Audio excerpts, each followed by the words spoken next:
Ayan na ang ating banana creamy. Ang tawag dito ay sinulbot sa amin. Sinulbot. Ibig sabihin, niluto sa gata.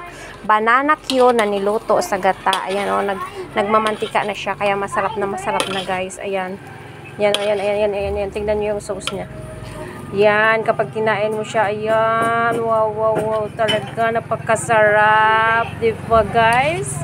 Ayan, sa mga kapitbahay ko na gustong kumain ng mga sinulbot ngayon ng banana from banana from Taiwan. Banana creamy. Ayan ang tawag ko diyan. Banana sa gata. Yan, ang sarap. Pwede na natin itong ibinta, pwede natin kainin. Napakasarap.